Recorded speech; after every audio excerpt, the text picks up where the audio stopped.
Today we are crafting some everyday home decor. These DIYs will be good on their own in between seasons, and also you can use them intermingled throughout the seasonal decor when the time comes. Let's get started crafting on a budget. I picked up these wooden candlesticks from Hobby Lobby. They're in like their wood pile section, unfinished wood pieces. I've been wanting some larger candlesticks, but candlesticks can be kind of pricey, and I picked them up when they were marked down. I want to say they were like $3 something a piece. I tend to like clean everything up, take stickers off, and then put them to my craft room, so I don't always have the prices still on them. I thought about doing a lot of different things with these, and then I was like, you know what? I don't actually want to do any crazy DIYing on this. I just want to stain them with antique wax because I want some wood candlesticks. So that's what I'm doing. I started out trying to put it on with a paper towel, but this wood is a little bit rough, and I could have sanded it down to smooth it out a little bit, but I didn't really want to do that. So I am just going over it with a paintbrush, and then I'm going to just wipe it back with a paper towel, and that's all I'm doing for this one.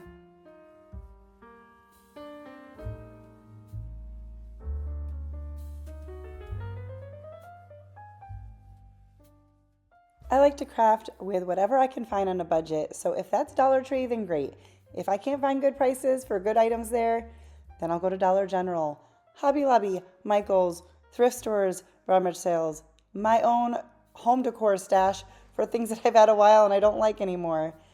Doesn't matter where I get it as long as I can get it on a budget. But if you do have access to a Hobby Lobby, I encourage you to check them out.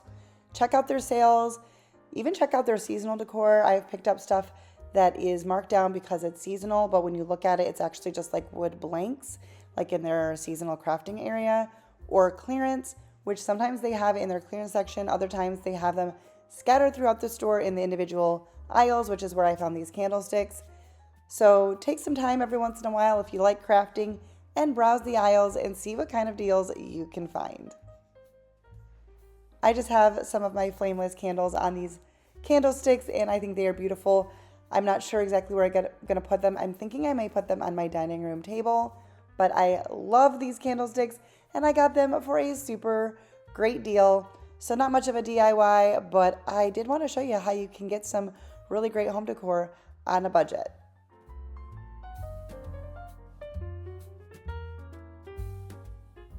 Up next, I'm going to make a wreath, and I'm using a small wire wreath form from the Dollar Tree. I believe they come in a 2-pack, and I have a large giant thing of jute. I picked up this jute from a thrift store, but it was in its brand new packaging from Hobby Lobby. I think I paid maybe $6 for it, and I've said to you guys, I think that I'm going to have this forever.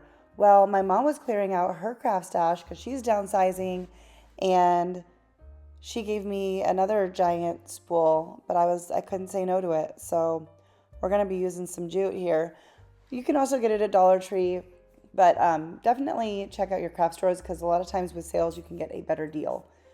So for this, because the spool was so big, I was like, I actually need to just cut off a piece of it to wrap around because, there's really no other way to do it.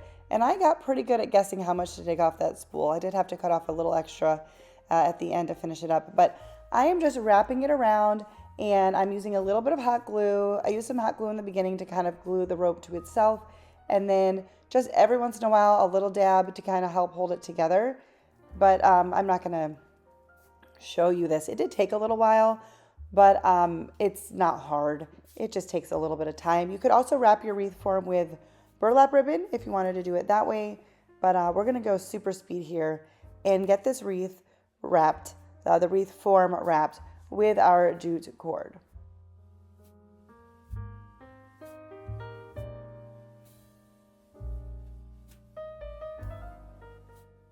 If you're new here, welcome. My name is Leanne, and I enjoy sharing budget-friendly DIYs here on this channel. If you're into that kind of thing, then please consider subscribing before you leave.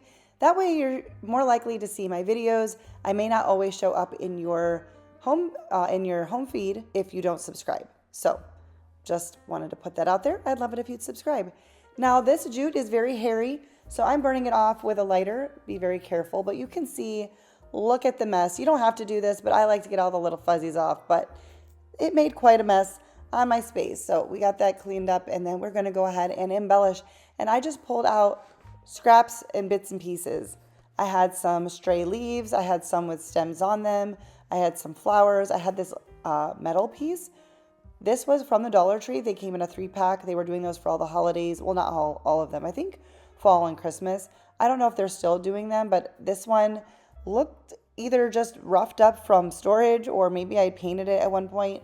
But it's rustic and crusty and whatever, and I like that. So originally I wasn't going to do any fall DIYs in this video. I was going to do a different type of wreath.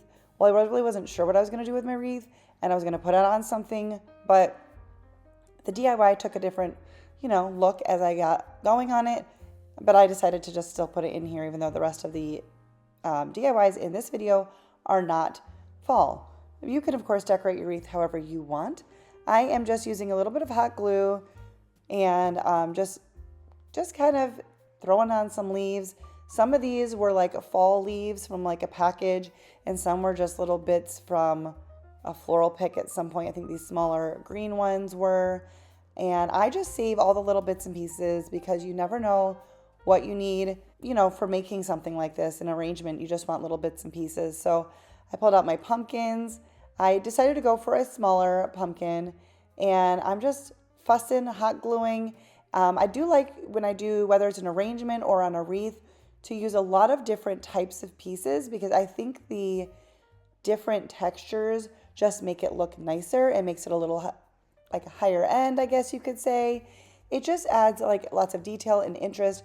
So I like to add lots and lots of different pieces. So these little corn husks came from Hobby Lobby in a pack.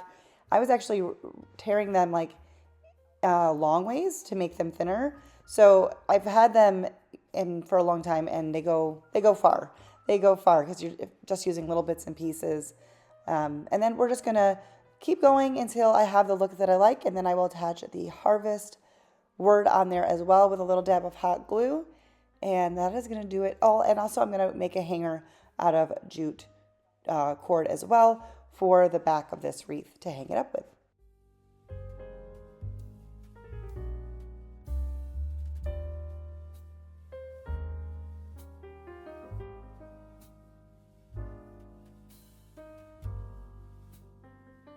To make the little hanger, I am just taking a piece of jute and I kind of folded it on itself, put a little bit of hot glue, and then I wrapped the tail around.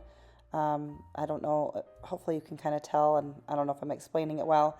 And then I just put some hot glue to secure it and then cut off any excess. So it just kind of made a little loop with like a wrapped rope look at the bottom, and attach that via some hot glue on the back.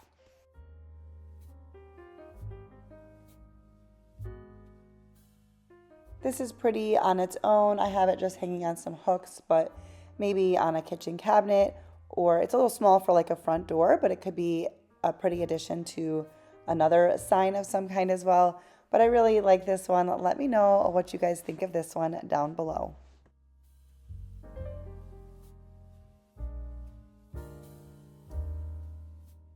I'm crafting my stash as well as my mom's stash.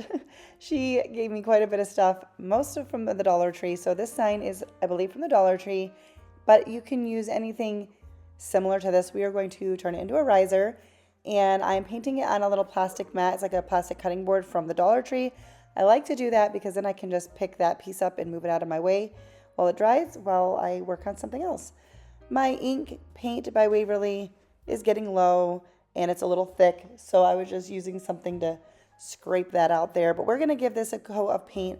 I think I did do 2 coats, and that was mainly for brush strokes. This ink paint covers amazingly, but we're just gonna paint this whole thing black. You can do any color you want, but I wanted to go for a little bit of a more neutral piece because this is going to be a riser that could be used in all sorts of decor. And then we're going to take some tumbling tower blocks.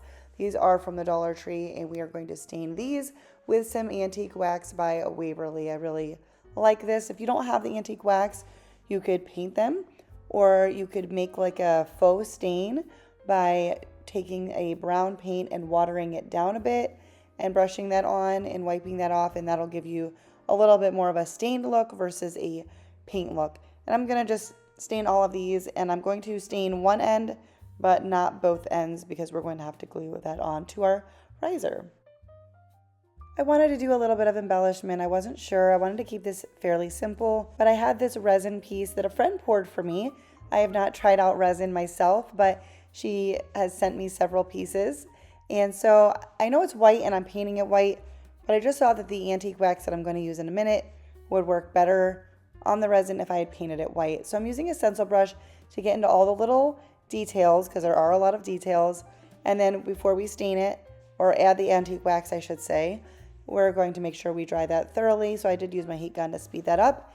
And then I'm trying to go in with paper towel and some antique wax, and quickly decided that I was just going to go in with another stencil brush, and we're just going to work that in all over, work that into the details, and then I'm going to wipe back a good bit of it. But I did want that, you know, a rustic antiqued look, kind of a little grungy, I guess you could say. And so I'm just going to wipe that back the best I can. And I love how this piece came out. And then we're going to just attach this to our riser using a bit of hot glue, or a good bit of hot glue actually here.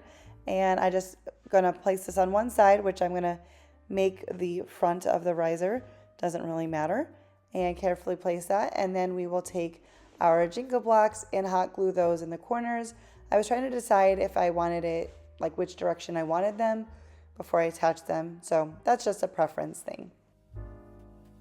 If you're enjoying this video, please give it a thumbs up. It's a really easy way for you to help out my channel. It lets YouTube know that you are enjoying my channel, which then makes them more likely to share it with others. So I would really appreciate that. If you're enjoying what you're seeing, please do that. I would appreciate it. I think I already said that. So feel doubly appreciated. This sweet little riser, I love this. It is neutral, it is rustic, but yet it still has a little bit of detail. It has that little embellishment. You could use anything. If you're like me and you save all your bits and pieces, then go through your stash. Sometimes I'm surprised at the things I find. You could put a ribbon around it. You could put some beads around it, wood beads around it, whatever you want. I did throw a couple little fall pieces on here, but it's neutral and can be used any time of year. We've got another really easy, simple DIY. This is a glass jar that was from Hobby Lobby in their wedding section, I think, that had a little burlap thing wrapped around the middle that I have taken off. I have an old hymnal, and as you can see, there are torn pages. They are already torn, and we're going to use these to make it just a sweet little accent decor piece. I'm going to roll them up and tie them with this little piece of twine here. It's just like a natural colored twine, which I really like. I didn't want something that was going to like stand out, and it's really thin, so it's perfect for this. And I'm just going to take a couple of pages and roll them up. I did roll them like a certain way so you could see the title on one spot, and then you could just see like the notes in the other. And we're just going to drop this in the bottle. I thought this was a really fun idea. I love using like music sheets or book pages in my decor. And you know, what else is going to be done with a hymnal that is falling apart? I don't believe this is like old enough to be like antique or anything like that, but it's definitely falling apart. And so I just thought this was a great way to repurpose and have, you know, I don't know. I like this. Let me know what you guys think. You could certainly use something else. You could also just use scrapbook paper or something, but I just rolled up 3 of them, tied them up and put them in there. I'm just shaking the jar to kind of get them to fall a little bit more like haphazardly. And then I'm going to use a scrap piece of ribbon. It was like this lace ribbon from the Dollar Tree, and I'm ironing it because it was it looked like it had been tied at one point. So I just smoothed it out with an iron, and then a couple little strands. This is from like a larger jute cord that's like made up of many strands, and I pulled out just like a couple of them because I wanted it nice and thin. I'm burning off the fuzzies because this was extremely fuzzy, just to layer on with the lace ribbon. I love the lace, and then adding other elements that make it look a little bit more rustic, but the lace is a little gentle touch, I guess. And I'm just tying it around the neck of the bottle. I'm not even double knotting it because that was going to be too bulky, and it's holding really well, but if you needed to, you could put like a dab of hot glue and trimming that down, and then that's it. That's all I did for this one. Let me know what you guys think about this. I thought this was a really sweet piece. I have a feeling I'm going to be using this a lot. I have something similar but different in a much larger scale that I made years and years and years and years ago. And I still love it, but I don't have a place for it currently. So this smaller piece I think is going to be a fun addition. Let me know what you guys think down below. Thank you guys so much for watching. If you enjoyed this video, don't forget to give it a thumbs up. Subscribe to my channel if you are new, and leave me a comment down below letting me know that you're here. I appreciate your support. Thank you guys so much for watching, and I will see you in the next one. Bye guys.